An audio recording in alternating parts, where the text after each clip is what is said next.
साधनाताई तर देतीलच, पण तुम्ही दिलं तर मला थोडा आनंद वाटेल. जिच्या पायानं भाऊच्या जीवनात सर्वच प्रकारची लक्ष्मी आली, राजलक्ष्मी, सत्तालक्ष्मी, आता जललक्ष्मी सुद्धा आली, अशी माझी मोठी बहीण सौ साधनाताई. महाराष्ट्राचं संकट मिटवणाऱ्या माणसाला आपत्ती व्यवस्थापनासारखं उत्कृष्ट मंत्रिमंडळ मिळालं. मला वाटतं असं मंत्रिमंडळ बिलकुल म्हणजे देणाऱ्यांनी फार विचार करून दिलेला असेल की राजकीय संकट सोडवणारा माणूस नैसर्गिक संकट सुद्धा चांगल्या पद्धतीने सोडवेल. महाराष्ट्राचे संकटमोचक, तालुक्याचं सलग सातव्यांदार नेतृत्व करणारं आपलं लाडकं नेतृत्व. आणि एवढ्या मी अभिमानानं सांगेल, एवढी चांगली मिरवणूक चालू असताना, आनंदाचा विषय असताना, आमच्या छोट्याशा विनंतीला मान देऊन आमच्या कार्यक्रमात मिरवणुकीतून अर्ध्यावर सोडून आमच्या कार्यक्रमात आणि बालगोपालांचं कौतुक उभं करण्यासाठी इथे उपस्थितीत असलेले आपल्या तालुक्याचे एक वाक्य त्यांच्यासाठी सुंदर असं लागेल. सोनबर्डीचं सोमेश्वर धामात रूपांतर करणारा शिल्पकार, सोनबर्डीचं सोमेश्वर धामात रूपांतर करणारा शिल्पकार, जामनेरच्या विकासाचा साक्षात्कार ज्याने घेतला असे आदरणीय गिरीश भाऊ महाजन. लॉर्ड गणेशा परिवारात शाळा अनेक बाबतीत जिल्ह्यात, राज्यात आपला स्वतःचा ब्रँड तयार करण्यात वयाच्या 15व्या वर्षी उभी आहे. मला खरंच या पालकांबद्दल सर्वात धन्यवाद, त्यांना मी मानाचा मुद्रा करेल की त्यांच्या सहकार्याशिवाय हा कार्यक्रम म्हणा किंवा शाळेच्या प्रगतीला कुठल्याच प्रकारचं यश आलं नसतं. मी सर्व पालकांचं खूप खूप मनपूर्वक धन्यवाद व्यक्त करतो. भाऊ एवढ्या म्हणजे अतिशय गर्दीमधून सुद्धा आपण आमच्या या कार्यक्रमाला आलात. तुम्हाला मानाचा मुद्रा तर करावाच लागेल, कारण नात्यानं मिळवणे लागतात, त्याच्यामुळे करावाच लागेल. पण आज खरंच आपण एक सुंदर अशा लोकनेत्याचा परिचय करून दिला. सोबत माझी बहीण तेव्हाही शाळेच्या कार्यक्रमाला बोलवलं तर 5 मिनिटात साधनाताई कुठलाही कार्यक्रम सोडेल, पण लाड गणेशाचा कार्यक्रम करेल. ही गोष्ट इथे मी प्रामुख्याने नमूद करतो. आपण आलात, आपल्यासाठी परत धन्यवाद व्यक्त करतो आणि माझे 2 शब्द संपवतो. आपल्याला विनंती करतो की आपण आम्हाला संबोधित करून आशीर्वाद कर 2 शब्द सांगावे. स्केटिंग करून ग्रीनिज बुक मध्ये नाव लिखणारे आमच्या शाळेचे सार्थक आणि लोकेश आहेत. जिला तुम्ही 4 लाखाची पिस्तूल देऊन नावाजलं ती सिमरा खान रायफल शूटिंग मध्ये राज्यात 3री आली आणि देशात 10वी आली. आमच्यासाठी खरंच गौरवाची गोष्ट आहे. याच्यापेक्षा एक लखनौ येथे आंतरराष्ट्रीय महोत्सवात माझ्या शाळेने पार्टिसिपेट केलं. तिथे जवळपास आंतरराष्ट्रीय दर्जाच्या किंवा आंतरराष्ट्रीय भूतान, नेपाळ या देशात 20 देशातनं आलेल्या स्पर्धेत सुद्धा आपल्या या शाळेला अतिशय उत्कृष्ट शाळा म्हणून बक्षीस मिळालेलं. या अजून एक सांगतो, ही इंग्रजी माध्यमाची शाळा आहे. इथे मराठी थोडी एक ऐच्छिक विषय म्हणून शिकवले जाते, पण मी अभिमानानं सांगेन राज्यस्तरीय मराठी वक्तृत्व स्पर्धेत या शाळेचा विद्यार्थी पहिला आलेला आहे. इंग्रजी शाळेत मराठीचा विद्यार्थी कुठल्याही स्पर्धेत पहिला येणं खरीच शाळेसाठी भूषणावह गोष्ट आहे. आमची ईश्वरी पाटील म्हणून एक विद्यार्थिनी आहे. भाऊ, तिने खाली शिवाजी म्हणून एक चित्रपट निघतोय, आता लवकरच रिलीज होईल. तिच्या जिजामातेची भूमिका साकारलेली आहे. आता जवळपास मला वाटतं महिन्याभरात, पुढच्या महिन्यात तिचं रिलीज होईल. अनेक खेळात जिल्ह्यात नाही राज्य स्तरावर सुद्धा या शाळेने अतिशय उत्कृष्टपणे बक्षिसं मिळवलेली आहे. यासोबतच आम्ही फक्त मुलींना शिक्षण नाही, सेल्फ डिफेन्सची सुद्धा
वेळ कमी आहे त्यामुळे बोलत आहेत. मला शेंदुरीला कार्यक्रमाला जायचं आहे.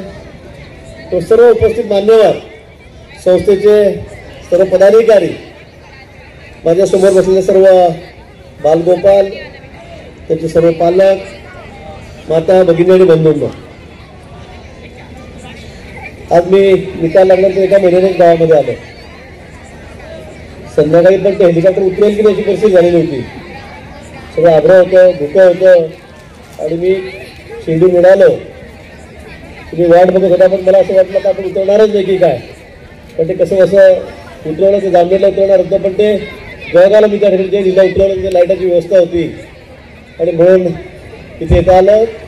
नेरीपासून स्वागत जोरात चाललेलं होतं. आपण बघितलं, मोठी रॅली, मिरवणूक, कार्यकर्त्यांमध्ये मोठा जोश होता. पण आपला आग्रह होता, आपण मिरवणुकीमध्ये माझ्याकडे पिछा सोडला नाही आणि मिरवणूक अर्धवट सोडून मी आपल्याला भेटण्यासाठी या ठिकाणी आलेलो आहे. सर्वप्रथम सर्व विद्यार्थ्यांचं मनपूर्वक मी अभिनंदन करतो. अतिशय चांगला परफॉर्मन्स, अतिशय सुंदर. म्हणजे 12 वर्षापर्यंतचीच मुलं मुली होती, पण कॉलेजच्या मुला मुलीला सुद्धा वाजवतील इतका चांगला परफॉर्मन्स मुलांनी या ठिकाणी केला. त्याबद्दल विद्यार्थ्यांचे, म्हणजे कोरिओग्राफर त्यांचे, सर्व आपले शिक्षक आहेत ज्यांनी कष्ट घेतलेत, मेहनत घेतली, आणि सगळ्या संचालकांचे, पदाधिकाऱ्यांचे मनापासून या ठिकाणी मी अभिनंदन करतो आणि त्यांना शुभेच्छा या ठिकाणी देतो. लॉर्ड गणेशावर जवळपास 2300 विद्यार्थी या शाळेमध्ये आता आहेत. 165 शिक्षक, टीचर, टीचिंग, नॉन टीचिंग, सगळा स्टाफ आपलं या ठिकाणी, आणि 25 डायरेक्टर. किती डायरेक्टर? 12 आहे. मला वाटतं की डायरेक्टर तेवढे मोठे आहेत की काय. पण विद्यार्थ्यांची संख्या मोठी आहे, शिक्षकांची संख्या मोठी आहे. पण जामनेरसाठी भूषणाची गोष्ट आहे. आज जामनेर नगरी पूर्वी ओळखली जायची शिक्षणाची पंढरी म्हणून. मधल्या काही काळात राजकारणामुळे थोडासा वादविवाद झाला आणि कुठेतरी असं वाटायला लागलं की आता हे महत्त्व आपलं कमी होतं की काय. पण इंग्लिश मिडियमच्या शाळा आपल्याकडे आल्यात. लॉर्ड गणेशासारखी शाळा आली, तिकडे अजून जैन इंटरनॅशनल आहे, अजून कुठल्या मला पोद्दार आहे. 4-5 शाळा या ठिकाणी आपल्या जामनेर शहरामध्ये आल्या आणि तालुक्यातल्या सगळ्या पालकांचा ओढा इकडे झाला. म्हणजे मराठी मीडियमपेक्षा तर सध्या इंग्रजी मीडियमकडे पालकांनाही विद्यार्थ्यांना पाठवावं असं वाटतंय. पण दर्जेदार शिक्षण असलं पाहिजे, चांगलं शिक्षण असलं पाहिजे, चांगले शिक्षक असले पाहिजे, आणि सगळं तंतोतंत आपल्या शाळेमध्ये जोपासलं गेलं, लॉर्ड गणेशामध्ये जोपासलं गेलं. आणि म्हणून ज्यावेळेला आम्हाला विद्यार्थी भेटतात, आम्ही लॉर्ड गणेशाचे विद्यार्थी आहोत, ते ज्या पद्धतीने बोलतात, ज्या पद्धतीने वागतात, तर आम्हाला अभिमान वाटतो की आपल्या या शहरामध्ये, आपल्या तालुक्यामध्ये अशाही अतिशय सुंदर अशा शाळा या ठिकाणी आहेत. आणि म्हणून पुन्हा मी आपलं मनापासून अभिनंदन करेन. गाव आपलं वाढतंय, आपण बघतात गाव सुंदर होत आहे, पण या मागचं कारण काय? तिथे प्लॉटचे भाव जळगाव जिल्ह्यात नसतील, 4 जिल्ह्यामध्ये नसतील एवढे प्लॉटचे भाव वाढलेले आहेत. ते का वाढलेले आहेत? तर इथे शिक्षण हा महत्त्वाचा घटक. सगळे खेड्यावरचे आजूबाजूचे लोक येऊन, जिल्ह्यातले लोक येऊन या ठिकाणी राहत आहेत. आपल्या मुलांना ते चांगलं शिक्षण मिळालं पाहिजे म्हणून ते या ठिकाणी येत आहेत. आणि म्हणून राहण्याची व्यवस्था झाली पाहिजे, घरं बांधले गेले पाहिजेत, भाड्यानं का असं होतं घेतलं पाहिजे, स्वतःचा प्लॉट असला पाहिजे, ही सगळ्यांची इच्छा या ठिकाणी. आणि मग आजी आजोबा या ठिकाणी राहतात, नोकरीवाले नोकरी करतात, शेतीवाले शेती करतात, पण मुलांना जाणीव ठेवतात.